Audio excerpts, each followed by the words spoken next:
কোন একজন রাজনীতিবিদ তিনি যদি রাজনীতিতে সফল হতে চান, 1 নম্বরে ন্যায় পরায়ণতা, 2 নম্বরে সত্যবাদিতা, দুটা যদি ঠিক রাখতে পারে, সে একজন সফল রাজনীতিবিদ এবং মানুষের কাছে গ্রহণযোগ্য একজন নেতা হিসেবে সে স্বীকৃতি লাভ করতে পারবে, কোনো সন্দেহ নেই। বর্তমানে যেই কোনো দলে, প্রায় ম্যাক্সিমাম দল দেখবেন ন্যায় পরায়ণতা নেই। যে কর্মীটা বেশি তেল মারতে জানে তাকে পদ দিয়ে দেয়, আর যে খেটে মাথার ঘাম পায়ে ফেলে সংগঠনের কাজ করে তাকে পদ দেয় না। ন্যায় পরায়ণতা নেই। এভাবে প্রত্যেকটা পয়েন্টে পয়েন্টে দেখবেন একজন বিজনেসম্যান, তার ভিতরেও ন্যায় পরায়ণতা দেখা যায় না। 3-4 জন যখন কাস্টমার আসে, যেই কাস্টমারের প্রভাব প্রতিপত্তি বেশি, যেই কাস্টমারের সম্পদ একটু বেশি, তার সাথে এক রকমের কথা বলে, আর যার তেমন কোনো প্রভাব প্রতিপত্তি নাই, তেমন কোনো গ্রহণযোগ্যতা নাই, তার সাথে আরেক ধরনের আচরণ করে। ন্যায় পরায়ণতা নেই। একজন সন্তান, কয়েকজন সন্তান যখন একজন বাবা থাকে, একজন সন্তান সে থাকে আমেরিকায়, আরেকজন সে কোনো মতে কৃষিকাজ করে, তখন বাবার আচরণটা 2 সন্তানের সাথে একরকম হয় না, ঠিক কিনা বলেন? কোন সন্তান তার ইনকাম কম, কোন সন্তান তার ইনকাম বেশি। যার ইনকাম বেশি সে টাকা বেশি দিচ্ছে, আর যার ইনকাম কম সে টাকা কম দিচ্ছে। কিন্তু বাবা হিসাবে তার যে আচরণ, বাবা হিসাবে সন্তানের প্রতি আচরণ যেমন সমান হওয়া দরকার ছিল, ন্যায় পরায়ণ হওয়া দরকার ছিল, সেভাবে হয় না। প্রতিষ্ঠানের প্রিন্সিপাল, যে শিক্ষক অধীনস্থ, যে শিক্ষকের প্রভাব প্রতিপত্তি বেশি, যে শিক্ষকের লিঙ্ক ভালো, যে শিক্ষকের আত্মীয় স্বজন হাই কোয়ালিটির, তার সাথে এক রকমের আচরণ। আর যে শিক্ষকের তেমন কোনো স্ট্যাটাস নাই, সোশ্যাল কোনো অবস্থান নেই, তার সাথে আরেক ধরনের। প্রাইভেট হসপিটালের ডাক্তার, সেখানেও দেখবেন লাইনম্যান যারা আছে, এক তো লাইনম্যানরা নিজেদেরকে ইনসাফের মধ্যে রাখতে পারে না। 50 টাকা 100 টাকার বিনিময়ে অনেক কষ্ট করে সিরিয়ালে 3 ঘন্টা দাঁড়িয়ে আছে, তাকে বাদ দিয়ে 5 মিনিট আগে দিয়ে আসছে, তাকে সিরিয়ালে ঢুকাই দেয়। কথা বলেন ঠিক কিনা? ন্যায় পরায়ণতা নাই। পৃথিবীর যেই কোনো স্থানে, যেই কোনো জায়গা, 2টা হচ্ছে সফলতার চাবিকাঠি। এক হচ্ছে ন্যায় পরায়ণতা, আর এক হচ্ছে সত্যবাদিতা। জোরে বলি সুবহানাল্লাহ। এজন্য আল্লাহ তাআলা প্রথম বলছেন, ইন্নাল্লাহা ইয়া'মুরু বিল আদলি ওয়াল ইহসানি ওয়া ইতা'i যিল কুরবা, মানে হাজার নয় লক্ষ কথার এক কথা। ইন্নাল্লাহা ইয়া'মুরু বিল আদলি, ন্যায় পরায়ণতা। যে কোনো স্থানে যান, একজন বাবার জামাই আছে 3 জন, বড় জামাই, মেজো জামাই, ছোট জামাই। বড় জামাই থাকে আমেরিকায় অথবা কানাডায়, লন্ডনে। ওই জামাইয়ের ঘরে সন্তানদের সাথে আদর একরকম হয়, আর মেজো জামাই আর ছোট জামাই তারা সাধারণ দেশে চাকরি বাকরি করে, সেই ঘরের নাতি নাতনিদের সাথে আদর সোহাগ আরেক লেভেলের হয়। ঠিক কিনা বলেন? বাস্তব বিচার বিশ্লেষণ করলে তখন বুঝতে পারো ন্যায় পরায়ণতা নেই। আল্লাহ তাআলা যেন বলছেন ন্যায় পরায়ণ, আমি তোমাদেরকে আদেশ করছি তোমরা যেন ন্যায় ইনসাফ সব জায়গায় বজায় রাখো। একটা সংগঠনের নেতৃবৃন্দের কাছে যখন ন্যায় পরায়ণতা এবং সত্যবাদিতা থাকবে, সেই সংগঠন অবশ্যই এগিয়ে যাবে, কোনো সন্দেহ নাই। একটা প্রতিষ্ঠানের প্রিন্সিপাল থেকে নিয়ে একজন সিকিউরিটি গার্ড পর্যন্ত প্রত্যেকটা সেক্টরে যখন ন্যায় পরায়ণতা এবং সত্যবাদিতা থাকবে, সেই প্রতিষ্ঠানকে, সেই প্রতিষ্ঠানের উন্নয়ন, ডেভেলপ, সেই প্রতিষ্ঠানের অগ্রযাত্রাকে কেউ রুখতে পারবে না, কেউ আটকাতে পারবে না। একটা সমাজের নেতা, একটা সমাজের নেতৃবর্গ যারা দায়িত্বশীল, তারা যখন ন্যায় পরায়ণতা এবং সত্যবাদিতার সাথে সমাজের মানুষের সাথে যে কোনো বিষয় পরিচালনা করবে, সেই সমাজে কোনো ধরনের বিশৃঙ্খলা হানাহানি হবে না। একটা পরিবারের বাবা তার ছেলে সন্তান আত্মীয় স্বজন ভাই বোন প্রত্যেকের সম্পত্তি যদি ন্যায় পরায়ণতা এবং সত্যবাদিতার সাথে যদি বন্টন করে, সেই পরিবারে সেই সমাজে কখনো বিশৃঙ্খলা হবে না। একটা দেশে একটা রাষ্ট্রে রাষ্ট্রীয় দায়িত্বশীল রাষ্ট্রীয় কর্ণধাররা জনগণের সাথে যদি প্রত্যেকের পাওনা প্রত্যেকের ন্যায্য অধিকার ন্যায় পরায়ণতার সাথে যার যার বিচার ব্যবস্থা শিক্ষা ব্যবস্থা একজন মানুষের অন্ন একজন মানুষের পণ্য বস্ত্র বাসস্থান শিক্ষা চিকিৎসা নিরাপত্তা সব কিছু যদি ন্যায় পরায়ণতার সাথে যদি আদায় করা হয়, তাহলে সেই রাষ্ট্রে অবশ্যই সুখ আসবে, সেই রাষ্ট্রে কখনো অশান্তি হবে না। এজন্য আল্লাহ তাআলা বলছেন ইন্নাল্লাহা ইয়া'মুরু বিল আদল, লক্ষ্য কথা রেখে। সম্মানিত হাজরিন, আমি 3টা পয়েন্ট আর বেশি ব্যাখ্যা করব না, অনেক ব্যাখ্যা করলে অনেক সময় চলে যাবে। 3টা পয়েন্ট আল্লাহ তাআলা দিয়েছেন করণীয় হিসাবে। 1 নম্বর হচ্ছে ন্যায় পরায়ণতা, 2 নম্বর হচ্ছে ইহসান। ইহসানের ব্যাখ্যা আমি করেছি। 3 নম্বর হচ্ছে ওয়াইতা ইযিল কুরবা, আত্মীয় স্বজন পাড়া প্রতিবেশী সকলের হক, যেটা বর্তমানে অধিকার, সেটাই আল্লাহ তাআলা 1400 বছর আগে বলে দিয়েছেন ওয়াইতা ইযিল কুরবা, প্রত্যেকের অধিকার, আত্মীয় স্বজন প্রত্যেকের অধিকার দিয়ে দাও। আপনারা দেখেছেন প্রধান উপদেষ্টা 2 দিন পূর্বে এক বক্তব্যে বলেছে যে প্রতিনিয়ত যুদ্ধের হুমকি পাচ্ছি, বাংলাদেশের প্রস্তুতি না থাকা হচ্ছে আত্মঘাতী। তো যুদ্ধের প্রস্তুতি যুদ্ধের হুমকি পাচ্ছি, প্রস্তুতি না থাকা আত্মঘাতী। প্রস্তুতি থাকতে তো আল্লাহ রাব্বুল আলামিন 1400 বছর আগে কোরআনে কারিমে বলে দিয়েছেন। সুবহানাল্লাহ বলেন। পবিত্র কোরআন পারা নম্বর 10 শেষা নম্বর 3 সূরার নাম হচ্ছে সূরাতুল আনফাল। আল্লাহ তাআলা বলেন وَأَعِدُّوا لَهُم مَّا اسْتَطَعْتُم مِّن قُوَّةٍ وَمِن رِّبَاطِ الْخَيْلِ تُرْهِبُونَ بِهِ عَدُوَّ اللَّهِ وَعَدُوَّكُمْ وَآخَرِينَ مِن دُونِهِمْ لَا تَعْلَمُونَهُمْ اللَّهُ يَعْلَمُهُمْ وَمَا تُنفِقُوا مِن شَيْءٍ فِي سَبِيلِ اللَّهِ يُوَفَّ إِلَيْكُمْ وأنتم لا تظلمون سبحان الله وأعدوا لهم ما استطعتم তোমাদের সাধ্য অনুযায়ী তোমরা প্রস্তুতি নিয়ে রাখো মিন কুওয়াতিন তোমাদের যতটুকু শক্তি আছে যতটুকু সামর্থ্য আছে ততটুকু শক্তি নিয়ে তোমরা প্রস্তুতি নাও। তৎকালীন যুগে আরবের যুগে তখন যুদ্ধের অন্যতম অস্ত্র ছিল ঘোড়া, অন্যতম অস্ত্র ছিল তরবারি, অন্যতম অস্ত্র ছিল উট যানবাহন ঢাল তরবারি ইত্যাদি।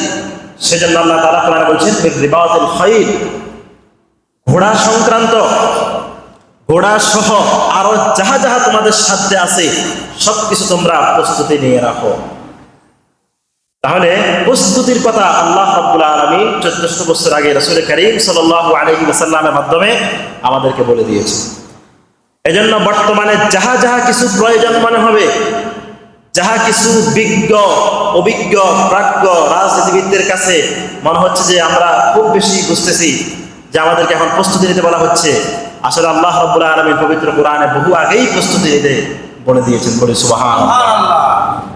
সম্মানিত হাজরিন, 4 নম্বর 5 এবং 6 4, 5, 6 3টা জিনিসকে আল্লাহ রাব্বুল আলামিন ছাড়তে বলেছেন। 1 নম্বর 1 ওয়ায়ানহা আনিল ফাহশা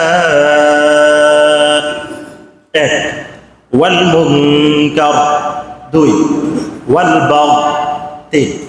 এই 3টা জিনিস থেকে আল্লাহ রাব্বুল আলামিন বারণ থাকতে নিজেদেরকে বিরত রাখতে বলেছেন।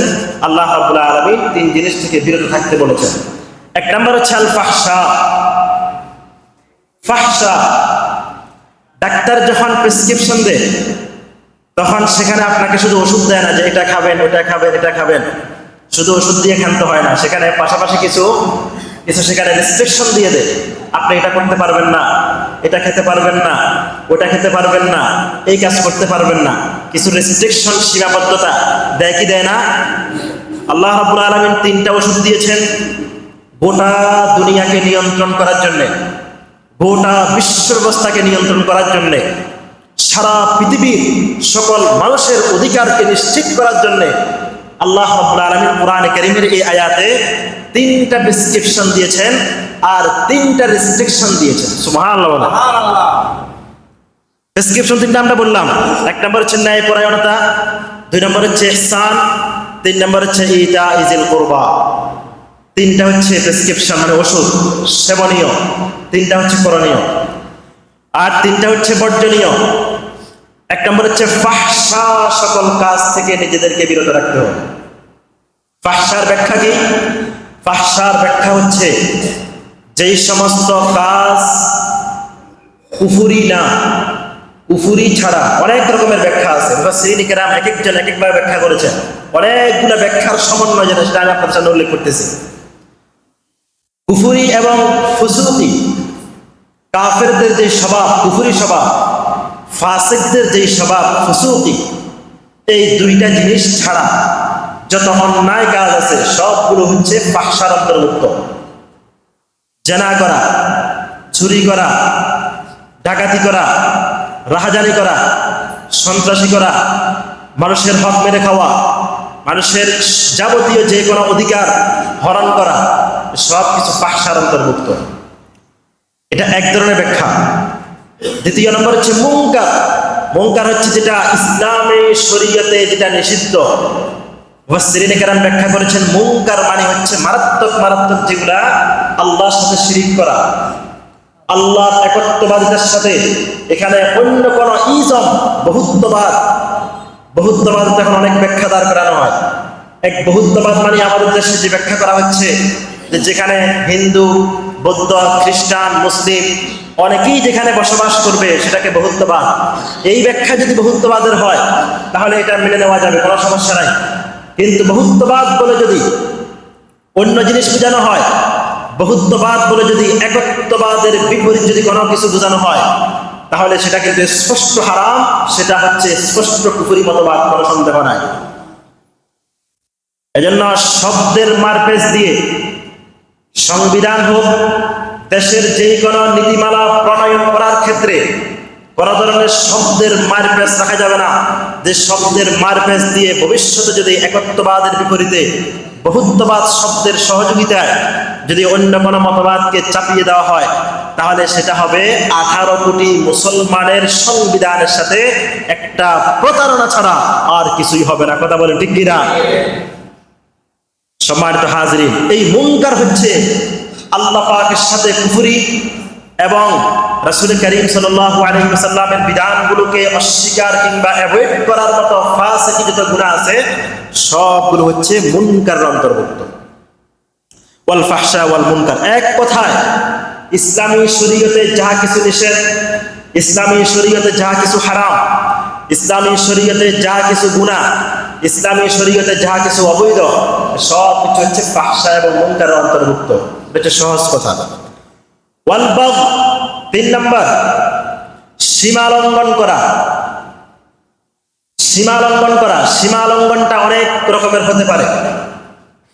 ইবাদতের ক্ষেত্রে সীমা লঙ্ঘন হতে পারে, যেখানে আল্লাহ রাব্বুল আলামিন সীমারেখা, রাসূল করিম সাল্লাল্লাহু আলাইহি ওয়াসাল্লাম সীমারেখা দিয়ে দিয়েছেন যে 5 ওয়াক্ত নামাজ ফরজ, এর বাহিরে আর কোনো ফরজ নামাজ নাই।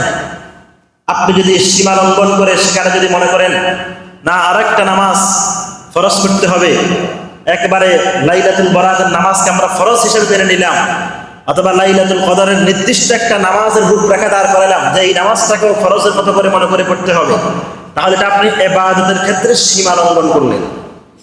অথবা আপনি যদি এমন বলেন যে 5 ওয়াক্ত নামাজ সেখানে লাগবে না, যদি একবারে ইখলাসের সাথে তাকওয়ার সাথে যদি 3 ওয়াক্ত নামাজ পড়ি সেটা যথেষ্ট হবে, এটা আপনি সীমা লঙ্ঘন করলেন। আল্লাহ রাব্বুল আলামিন সীমারেখা দিয়ে দিয়েছেন রমজানের 30টা কিংবা 29টা রোজা। আপনি বললেন না, যদি ঈমান ঠিক থাকে 5টা রোজাই যথেষ্ট। নাউযুবিল্লাহ, এটা আপনি সীমা লঙ্ঘন করলেন। আল্লাহ রাব্বুল আলামিন সীমারেখা দিয়ে দিয়েছেন আপনার কাছে নেশাব পরিমাণ সম্পদ থাকলে আপনাকে বছরে একটা নির্দিষ্ট পরিমাণ সম্পদ আল্লাহ রাস্তায় দিতে হবে। আপনি বললেন না, এটা আমি এই বছর না দিলেও চলবে, অথবা আমার এই পরিমাণ সম্পত্তি হয় নাই, হ্যাঁ, এভাবে যে কোনো ইসলামী শরীয়তের সীমারেখার হয় বাড়ানো না হলে কমানো, এই দুইটা হচ্ছে স্পেশালি আল্লাহ রাব্বুল আলামিন এই জিনিসটা থেকে নিজেদেরকে বাড়ান রাখতে বলেছেন। জোরে বলি সুবহানাল্লাহ।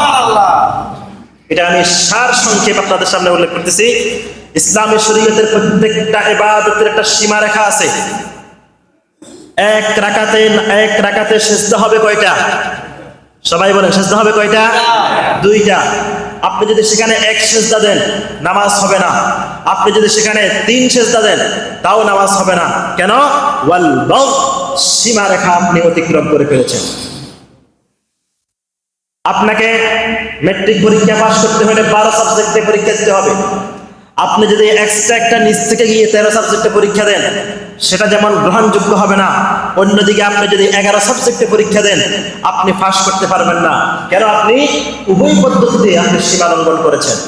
আল্লাহ রাব্বুল আলামিন কোরআনে কারীমে 500 বিধানের আয়াত নাযিল করেছেন। এই বিধানগুলোকে আপনাকে যথাযথভাবে সীমারেখা অনুযায়ী পালন করতে হবে। আপনি বাড়িয়ে ফেললে আপনি পরীক্ষায় পাশ করবেন না, সেটা গ্রহণযোগ্যতা হবে না, সেটা হবে বেদাত, যেটা ইসলামের ভিতরে নাই। সেটাকে ইবাদত মনে করে সেটা যদি পালন করে সেটা হবে বেদাত। আর কেউ যদি ইবাদত মধ্যে আছে কিন্তু সে সেটা করলো না, সেটা কমিয়ে ফেললো, তাহলে এটা হবে স্পষ্ট হারাম। দুইটাই হচ্ছে ওয়াল বাগ। আল্লাহ রাব্বুল আলামিন এই বাগ থেকে নিষেধ করেছেন। সম্মানিত হাজিরিন, এরকম ভাবে প্রত্যেকটা ইবাদতের ক্ষেত্রে কোরআনে কারীমের তেলাওয়াত এটা একটা উত্তম ইবাদত। শুধু ইবাদত নয়, উত্তম ইবাদত। এই কোরআনে কারীমের তেলাওয়াত করার একটা সিস্টেম, একটা পদ্ধতি, একটা তরিকা, একটা মানহাজ, একটা ওয়ে আল্লাহ রাব্বুল আলামিন কোরআনে কারীমকে তেলাওয়াত করার জন্য দিয়েছেন। সেই অনুযায়ী আপনি তেলাওয়াত করতে না পারেন, অথবা ইচ্ছাকৃতভাবে যদি এড়িয়ে যান, অথবা যদি চেষ্টা না করেন, তাহলে সেটাও কিন্তু সীমারেখা লঙ্ঘনের মধ্যে পড়ে যাবে। যেই কোনো ক্ষেত্রে মানুষের অধিকার আপনার কাছে আপনার বোনের যতটুকু পাওনা, আপনার কাছে আপনার ছাত্রের যতটুকু পাওনা, আপনার কাছে আপনার রোগীর যতটুকু পাওনা, আপনার কাছে আপনার ডাক্তারের যতটুকু পাওনা, আপনার কাছে আপনার জনগণের যতটুকু পাওনা, অতটুকু পাওনা দিয়ে দেওয়া, এটা হচ্ছে আল্লাহর পক্ষ থেকে সুস্পষ্ট বিধান প্রণীত হিসাবে আল্লাহ রাব্বুল আলামিন বাধ্য করে দিয়েছেন, ফরজ করে দিয়েছেন হক আদায় করা। সেটা যদি কম বেশ করেন সেটা হবে ওয়াল বাগ, সীমারেখা লঙ্ঘন করা, সীমা অতিক্রম করার অন্তর্ভুক্ত হয়ে যাবে।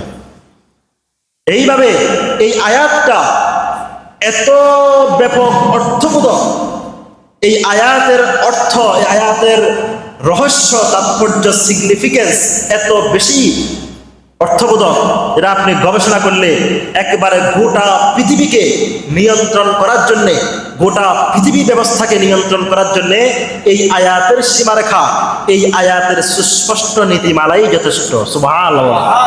সম্মানিত হাজিরিন, এরপরে এই 6টা, 3টা হচ্ছে করণীয়, 3টা হচ্ছে বর্জনীয়।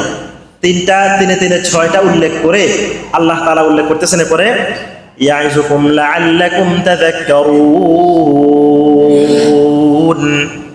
ইয়াইযুকুম, আল্লাহ সুবহানাহু ওয়া তাআলা অ্যাডভাইসেস ইউ, আল্লাহ তোমাদেরকে উপদেশ দিচ্ছেন, লাআল্লাকুম তাযাক্কারুন, যাতে তোমরা স্মরণ করতে পারো, যাতে তোমরা এটাকে স্মরণে রাখো। ইয়াইযুকুম, আল্লাহ ওয়াজ করতেছেন, আরবি শব্দ ইয়াইযু, ওয়াজা ইয়াইযু মানে হচ্ছে ওয়াজ করা। আল্লাহ নিজে বলতেছেন ইয়াইযুকুম, আল্লাহ তোমাদেরকে উপদেশ দিচ্ছেন, লাআল্লাকুম তাযাক্কারুন, যাতে তোমরা এই ওয়াজটাকে স্মরণ রাখো। এই ডেসক্রিপশন, এই বর্ণনাটা, এখানে যে আল্লাহ রাব্বুল আলামিন 3টা করণীয় 3টা বর্জনীয় দিয়েছেন, এটা যদি আমরা প্রত্যেকের নিজের ব্যক্তিগতভাবে, আমি যদি আমার ব্যক্তিগত জীবনে এই 6টা বিষয়কে সামনে রেখে পরিচালনা করি, আপনি একটু চিন্তা করেন, মাথাকে ঠান্ডা মাথায় চক্ষু বন্ধ করে এই দিনে 6টা বিষয়কে আপনি চিন্তা করেন, আপনার জীবনে কোনো অস্পষ্ট কিছু থাকবে না, আপনি সব কিছু সুন্দরভাবে পরিচালনা করতে পারবেন। 1 নম্বর হচ্ছে ন্যায়পরায়ণতা। ন্যায়পরায়ণতা না থাকার কারণে, কথা প্রসঙ্গে চলে আসতেছে, আমি যে হাদিসটা পড়ছি এই হাদিসটা এখানে একটু সূত্রগাথা আছে। রাসূল করিম সাল্লাল্লাহু আলাইহি ওয়াসাল্লাম বলেছেন, আতুল আজীরা ক্বাবলা আন ইয়াজুফা ইরকাহু, তোমরা শ্রমিকের প্রতিদান শ্রমিকের বিনিময়, শ্রমিকের বেতন, ক্বাবলা আন ইয়াজুফা ইরকাহু, তার ঘাম শুকিয়ে যাওয়ার আগে তার শ্রমের বিনিময় দিয়ে দাও, তার শ্রম, তার পাওনা তাকে বুঝিয়ে দিয়ে দাও। সুবহানাল্লাহ বলে।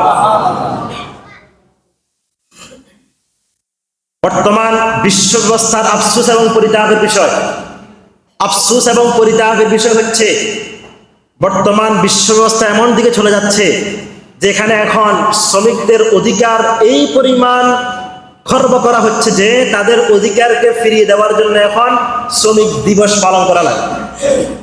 ঠিক কিনা বলেন? কেন শ্রমিক দিবস পালন করা লাগবে? ইসলাম তো সারা বছরের শ্রমিকদের, প্রত্যেক দিনের শ্রমিকদের অধিকারকে ইসলাম নিশ্চিত করেছে। জোরে বলেন ঠিক কিনা? নতুন করে কেন দিবস পালন করা লাগবে? ইসলাম যেমন মাতা পিতার প্রতি ভালোবাসা, মাতা পিতার অধিকার আদায় করাকে সারা বছর, সারা জীবনের জন্য বাধ্যবাধকতা করে দিয়েছে, ইসলামের সুনির্দিষ্ট কোন মা দিবস, কোন বাবা দিবস বলতে ইসলাম এগুলোকে বিশ্বাস করে না। ঠিক কিনা বলেন? গোটা জীবনটাই হচ্ছে বাবা দিবস, গোটা জীবনটাই হচ্ছে মা দিবস, গোটা জীবনের প্রত্যেকটা সেক্টরে শ্রমিকদের অধিকার আদায় করা, এটা রাসূল করিম সাল্লাল্লাহু আলাইহি ওয়াসাল্লামের শিক্ষা। জোরে বলি সুবহানাল্লাহ। আজকে আফসোস এবং পরিতাপের বিষয়, শ্রমিক দিবস পালন করা লাগে। কেন শ্রমিক দিবস পালিত হবে? সারা বছরের ৩৬৪ দিন যারা শ্রমিকের অধিকার ঠিক মতো বুঝিয়ে দেয় না, তারাই একদিনে এসে স্লোগান দিতে শ্রমিকদের অধিকার আদায় করো। ঠিক কিনা বলেন? আর যারা ৩৬৫ দিন সারা বছর শ্রমিকদের অধিকার যদি যথাযথভাবে পালিত হতো, তাহলে আজকে শ্রমিক নিয়ে 1886 থেকে আমেরিকা থেকে, একবারে ইউরোপ থেকে যে শ্রমিকদের আন্দোলন, যারা শ্রমিকদের ইতিহাস নিয়ে আপনারা পড়বেন, বিশ্বের বহু জায়গায়, বহুবার, বহু দফায় শ্রমিকদের আন্দোলন হয়েছে। কেন? রাসূল করিম সাল্লাল্লাহু আলাইহি ওয়াসাল্লাম কি বলে দেখেন। রাসূল করিম সাল্লাল্লাহু আলাইহি ওয়াসাল্লাম শ্রমিক এবং মালিকের মাঝে আকাশ চুম্বি যেই ব্যবধান, এই ব্যবধানকে রাসূল সাল্লাল্লাহু আলাইহি ওয়াসাল্লাম একবারে চূর্ণ বিচূর্ণ করে দিয়েছেন। যার কারণে তিনি কৃতদাস যায়েদ ইবনে হারেসা রাদিয়াল্লাহু তাআলা আনহু, তিনাকে পুত্র হিসাবে সম্বোধন করতেন, অনেকে কৃতদাস হিসাবে সম্বোধন করত, কিন্তু রাসূল করিম সাল্লাল্লাহু আলাইহি ওয়াসাল্লাম যায়েদ বিন সাবিতকে নিজের ছেলের মতো করে সম্বোধন করতেন। কেন? কৃতদাস এবং মালিকের মাঝখানে যেই অবৈধ আকাশচুম্বী ব্যবধান, এই ব্যবধানটাকে চুরমার করার জন্য রাসূল করিম সাল্লাল্লাহু আলাইহি ওয়াসাল্লাম যায়েদ বিন সাবিতকে কৃতদাস হওয়া সত্ত্বেও তাকে নিজের পুত্র হিসাবে সম্বোধন করতেন। জোরে বলি সুবহানাল্লাহ। শুধুমাত্র তাই নয়, যায়েদ বিন সাবিতের সাথে বিবাহ কাকে দিয়েছেন জানেন? আরবের সবচাইতে সুন্দরী মেয়েদের মধ্যে একজন, রাসূলের আপন ফুফাতো বোন যায়েনাব বিনতে জাহাশ রাদিয়াল্লাহু তাআলা আনহু, তিনাকে বিবাহ দিয়েছেন যায়েদ বিন সাবিতের সাথে, যায়েদ বিন হারেসার সাথে বিবাহ দিয়েছেন যায়েনাব বিনতে জাহাশ রাদিয়াল্লাহু তাআলা আনহার সাথে। সবাই আরবের মক্কার কাফেররা বলতেছে যে মুহাম্মদ কৃতদাস একটা ছেলের সাথে, যায়েদ বিন হারেসা ছিলেন কালো, যায়েদ বিন হারেসা তিনি ছিলেন কালো, তিনার সাথে রাসূলের ফুফাতো বোন বিবাহ হচ্ছে, এটা আরবের সাধারণ মানুষরা মেনে নিতে পারছে না। রাসূল করিম সাল্লাল্লাহু আলাইহি ওয়াসাল্লাম তিনি সিদ্ধান্ত দিলেন, না, যায়েনাব বিনতে জাহাশের বিবাহ যায়েদ বিন হারেসার সাথেই হবে। সুবহানাল্লাহ বলেন। যায়েনাব বিনতে জাহাশরা তিনারা একটু মেনে নিতে পারতেছেন না। আল্লাহ রাব্বুল আলামিন আয়াত নাযিল করে দিলেন, পবিত্র কোরআন পারা নম্বর 22 পৃষ্ঠা নম্বর 2, সূরার নাম হচ্ছে সূরাতুল আহজাব। আল্লাহ তাআলা বলেন, وما كان لمؤمن ولا مؤمنة إذا قضى الله ورسوله أمرا أن يكون لهم الخيرة من أمرهم ومن يعص الله ورسوله فقد ضل ضلالا مبينا। আল্লাহ এবং রাসূল যখন কোন সিদ্ধান্ত দিয়ে দেন, তখন কোন মুমিন এবং মুমিনা, নারী কিংবা পুরুষের এই অধিকার নাই যে আল্লাহ এবং রাসূলের সিদ্ধান্তের উপরে কথা বলবে। সুবহানাল্লাহ। যায়েনাব বিনতে জাহাশের যায়েদ বিন হারেসার সাথে বিবাহ হয়ে গেল। বিবাহ হওয়ার পরে কিছুদিন পরে বনাবনি না হওয়াতে লম্বা ইতিহাস আছে, সেদিকে যাচ্ছি না। যখন যায়েদ বিন হারেসা এবং যায়েনাব বিনতে জাহাশের মধ্যে যখন বনিবনা না হওয়াতে যখন পৃথক হয়ে গেল, পৃথক হয়ে যাওয়ার পরে যায়েনাব বিনতে জাহাশ রাদিয়াল্লাহু তাআলা আনহুকে বিবাহ করছেন আল্লাহর আদেশে। আল্লাহর রাসূল সাল্লাল্লাহু আলাইহি ওয়াসাল্লাম বিবাহ করে আবার যে কৃতদাসের স্ত্রীকে যে মালিকে বিবাহ করতে পারবে না, অথবা কৃতদাসের স্ত্রী হিসাবে মালিক বিবাহ করলে এটা কেমন কেমন দেখা যায়, এই সংস্কৃতিটাকে ভাঙার জন্য কৃতদাস এবং মালিকের মধ্যখানে আকাশচুম্বী এই ব্যবধানটাকে চূর্ণ বিচূর্ণ করার উদ্দেশ্যেই যায়েনাব বিনতে জাহাশকে আল্লাহ রাসূল সাল্লাল্লাহু আলাইহি ওয়াসাল্লাম বিবাহ করছেন। সুবহানাল্লাহ। অর্থাৎ ইসলাম মালিক এবং শ্রমিকের মধ্যখানে কোন ব্যবধানকে, যেটা মানুষ হিসাবে যেই ব্যবধান মানুষ আমরা বানিয়ে নিয়েছি, এই ব্যবধানটাকে ইসলাম চূর্ণ বিচূর্ণ করে দিয়েছে। এজন্য ইসলামী যে শ্রম নীতি রয়েছে, ইসলাম কি বলে? রাসূল সাল্লাল্লাহু আলাইহি ওয়াসাল্লাম বলেছেন, নাহা রাসূলুল্লাহ সাল্লাল্লাহু আলাইহি ওয়াসাল্লাম আন ইস্তিজারাতিল আজীরাতি ক্বাবলা আন ইউবাইয়িনা আজরাহু। ইসলাম বলেছে শ্রমিকদের বেতন ধার্য করার পূর্বে তাদের থেকে কোনো কাজ নেওয়া যাবে না। অনেক সময় দেখবেন খুব আস্থাভাজন তাকে ডেকে নিয়ে আসে যে তুমি এই কাজটা করে দাও, আমার পক্ষ থেকে বেতন নিয়ে তোমাকে কোনো টেনশন করতে হবে না। পরে দেখা যায় সে কাজ করেছে 500 টাকার, তাকে ধরায় দিয়েছে 200 টাকা বা 300 টাকা। তখন সে বলে আমি বিশ্বাস করে গিয়েছিলাম, কিন্তু আমার পাওনা আমাকে বুঝিয়ে দেয় নাই। এরকম ঘটনা ঘটে কিনা? রাসূল সাল্লাল্লাহু আলাইহি ওয়াসাল্লাম স্পষ্টভাবে নিষেধ করেছেন। দেখেন কত বিচক্ষণ। রাসূল সাল্লাল্লাহু আলাইহি ওয়াসাল্লাম বলেছেন, না নাহা আন ইস্তিজারাতিল আজীরা, কোন শ্রমিকদের থেকে কাজ নেওয়া যাবে না ক্বাবলা আন ইউবাইয়িনা আজরাহু, তার বেতন তার পাওনা পরিপূর্ণভাবে বর্ণনা করা ছাড়া, পরিপূর্ণভাবে চুক্তি হওয়া ছাড়া কোন শ্রমিক থেকে কাজ নেওয়া যাবে না। সুবহানাল্লাহ।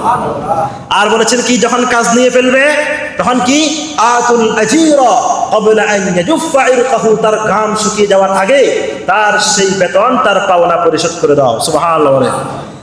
এবং একটা হাদিসে কুদসি মানে আল্লাহ যেটা বলেছেন, যদিও বাহ্যিক দৃষ্টিতে হাদিস, কিন্তু মূলত কথা হচ্ছে কার? আল্লাহ। রাসূল সাল্লাল্লাহু আলাইহি ওয়াসাল্লাম বলেন, قال الله تعالى ثلاثة أنا خصمهم يوم القيامة, কিয়ামতের দিন আমি আল্লাহ নিজেই 3 শ্রেণীর মানুষের বিরুদ্ধে আমি সাক্ষী দিব। নাউজুবিল্লাহ বলে 3 শ্রেণীর মানুষের বিরুদ্ধে আমি সাক্ষী দেব। 1 নাম্বার, রাজুলুন আতালি সুম্মা গাদারা, কোন ব্যক্তি আমার রাস্তায় কোনো কিছু দিবে মান্যত করেছে অথবা নিয়ত করেছে, কিন্তু সে পরক্ষণে প্রতারণা করে সেটাকে খর্ব করেছে, আমি তার বিরুদ্ধে কাল কিয়ামতের দিন আমি আল্লাহ নিজেই তার বিরুদ্ধে সাক্ষী হব। নাউজুবিল্লাহ। ওয়া রাজুলুন বাআ হুররান সুম্মা কালাহু, আরেকজন ব্যক্তি হচ্ছে যার বিরুদ্ধে আমি কিয়ামতের দিন নিজেই সাক্ষী হব, সে হচ্ছে একজন মানুষ কোন একজন স্বাধীন মানুষকে যদি বিক্রি করে ফেলে, আর বিক্রি করার সেই মূল্য যদি সে বক্ষণ করে, আমি তার বিরুদ্ধে কাল কিয়ামতের দিন আমি নিজেই আল্লাহ তার বিরুদ্ধে সাক্ষী হব। নাউজুবিল্লাহ। আর ওয়ারাজুলুন ইস্তাজারা আজীরান ওয়া লাম ইউআদ্দি আজরাহু, আর 3য় শ্রেণী হচ্ছে ওই ব্যক্তির বিরুদ্ধে আমি আল্লাহ নিজেই কিয়ামতের দিন সাক্ষী হব, যেই মানুষ কোন শ্রমিকদের কাজ দিল অথচ সেই শ্রমিকের পাওনা অথচ তার বেতন সে পরিশোধ করে নাই, তার বিরুদ্ধেও আমি কাল কিয়ামতের দিন আমি আল্লাহ নিজেই তার বিরুদ্ধে সাক্ষী হব। বলে নাউজুবিল্লাহ। তাহলে ইসলামী শ্রম নীতি, ইসলামের যে শ্রমিকদের মর্যাদা, যে অধিকার দিয়েছে, এটা পৃথিবীর অন্য কোন মতবাদ, অন্য কোন ধর্ম, অন্য কোন ইজম সেই পরিমাণ অধিকার দিতে পারে নাই। গোটা বিশ্ব ব্যবস্থা দাঁড়িয়ে আছে শ্রমিকদের কারণে। আপনার আমার পোশাক এত সুন্দর, এত পরিপাটি, একবারে জাপানি কাপড়, খুব সুন্দরভাবে আপনি পরিপাটিত হয়েছেন, সেখানে একজন শ্রমিকের অবশ্যই হাত রয়েছে। এত সুন্দর এয়ার কন্ডিশনে, এত শৈলী শিল্পশৈলী ডিজাইনের মধ্যে আপনি বসে, আমরা বসে এখানে ওয়াজ শুনতেছি, এখানে কোন শ্রমিকের কাজ আছে না নাই? গোটা বিশ্বের শিল্প ব্যবস্থা, বাণিজ্যিক ব্যবস্থা, গোটা বিশ্বের উন্নয়ন, ডেভেলপ যাহা কিছু করি, সব কিছুর পিছনে যাদের হাত রয়েছে তারা হচ্ছে আমার দেশের শ্রমিক ভাইয়েরা। কথা বলেন ঠিক কিনা? কিন্তু আজকে শ্রমিকদের যথাযথ অধিকার দেওয়া হয় না। খেটে মজদুর, কৃষক, কামার অথবা ক্ষেতের মধ্যে যারা কাজ করে তারা মাথার ঘাম পায়ে ফেলে যখন মানুষের জন্য শস্য উৎপাদন করে, আর যারা মধ্যখানে কাগজ বদলি করে, হাত বদলি করে, তারা হচ্ছে মধ্যস্বত্বভোগী, তারা সবকিছু দখল করে নেয়। অথচ খেটে খাওয়া মজদুর, শ্রমিক, যার কারণে এই শস্যটা অস্তিত্বে এসেছে, তার কিন্তু যথাযথ পাওনা আদায় করে না। মধ্যস্বত্বভোগীরা কাগজ বিক্রি করে তারা লক্ষ লক্ষ টাকা দুর্নীতি করে। কথা বলেন ঠিক কিনা? একটা গাড়ি, জাপান থেকে যখন একটা গাড়ি বাংলাদেশে আমদানি হয়, এখানে হাত বদল হতে হতে সেখানে 10, 15, 20 লক্ষ টাকার ব্যবধান হয়ে যায়। 5 থেকে 6 লক্ষ টাকার গাড়িটা যেই তৈরি করেছে, শ্রমিক তৈরি করেছে, সে কতটুকু পাওনা পেল আর না পেল সেদিকে কারো দৃষ্টি যায় না। অথচ মধ্যখানে কাগজ বদলি করতে করতে 20 থেকে 30 লক্ষ টাকা একটা গাড়ির দাম হয়ে যায়। শ্রমিকের কোনো মর্যাদা নাই। আপনারা, আমাদের দেশকে বলা হয় বিশ্বের অন্যতম কাপড় শিল্প, বাংলাদেশ নাকি সেরা। এটা হচ্ছে আমাদের জন্য একটা মূলা। যারা অস্ত্র বানাতে পারে, ইসরায়েল, আমেরিকা, রাশিয়া, চীন, যারা অস্ত্র, পারমাণবিক বোমা, মিসাইল, রণতরী, যুদ্ধ বিমান, অ্যাটাক বিমান, ক্ষেপণাস্ত্র, যারা এগুলো তৈরি করতে পারে, তারা বুঝি কাপড় তৈরি করতে পারবে না? তারা বুঝি কাপড় তৈরি করতে পারে না? আপনি আর আমাদেরকে, বাংলাদেশকে তারা কাপড়ের মূলা দেখাইয়া তাদেরকে অস্ত্র বানাইতে দেয় না এবং যুদ্ধের প্রস্তুতি নিতে দেয় না। ওই কাপড়ের মূলা দেখিয়ে দেখিয়ে বাংলাদেশকে তৃপ্তির ঢুকে তুলে। ঠিক কিনা বলে? তারা তো চাইলে কাপড় তৈরি করতে পারে। তারা লোহা দিয়ে গোটা বিশ্বকে আজকে ছারখার করে দিচ্ছে। তারা চাইলে কাপড় শিল্পে তো তারা এগিয়ে যেতে পারে, কিন্তু বাংলাদেশ নামক কিছু রাষ্ট্র, দুর্বল রাষ্ট্রকে কাপড়ের মধ্যে ফেলে দিয়ে তাদেরকে কাপড় তৈরির মধ্যে, কাপড় শিল্পের মধ্যে ব্যস্ত রেখে আর তারা নিজেরা অস্ত্র বানায় আর মুসলমানদের উপর হামলা চালায়। কথা বলেন ঠিক কিনা? এজন্য আল্লাহ রাব্বুল আলামিন বলেছেন, ওয়া'ইদ্দু লাহুম মাসতাতা'তুম মিন কুওয়া, তোমরা যুদ্ধের যতটুকু প্রস্তুতি তোমাদের সামর্থ্যের ভিতরে রাখা দরকার ততটুকু তোমরা প্রস্তুতি নাও। এজন্য আমি আর আপনি, আমাদের সকলের পক্ষ থেকে এখন আমরা অন্তর্বর্তী সরকার প্রদত্ত আহ্বান জানাবো, সারা দেশের সকল মুসলমানদেরকে, দেশপ্রেমিক তাওহীদি জনতাদেরকে দেশ রক্ষা করার, দেশ প্রতিরক্ষা করার মতো সেই পরিমাণ, সমপরিমাণ যথোপযোগী প্রশিক্ষণ দেওয়ার দরকার আছে না নাই? সম্মানিত হাজিরিন, আমি আজকে বললাম যে শ্রমিকদের অধিকার, মে মাসে 1 মে শ্রমিক দিবস পালিত হয়েছে, হবে, কিন্তু ইসলাম যে শ্রম নীতি দিয়েছে, ইসলামের শ্রমিকদের নিয়ে যে মর্যাদা, অধিকার, তাদের পাওনা পরিশোধ করার জন্য ইসলাম যেভাবে দিয়েছে, যেভাবে ইসলাম শ্রমিকদের অধিকার নিশ্চিত করেছে, আমরা যদি ইসলামের আলোকে, কোরআনে কারীমের আলোকে, শ্রম নীতি নয় শুধু গোটা রাষ্ট্র ব্যবস্থা, গোটা রাষ্ট্রকে যদি সংস্কার করার আওয়াজ উঠতেছে, গোটা রাষ্ট্রটাকে যদি কোরআনে কারীমের আলোকে সংস্কার করা হয়, ইনশাআল্লাহ বাংলাদেশ একটা সুখী সমৃদ্ধ নগরীতে পরিণত হবে। কথা বলেন ঠিক কিনা? আল্লাহ রাব্বুল আলামিন আমাদের সবাইকে বুঝার তৌফিক দান করুন। আমিন। ওয়া আখিরু দাওয়ানা আলহামদুলিল্লাহি রাব্বিল আলামিন। যারা সুন্নাত পড়েন সুন্নাত পড়েন।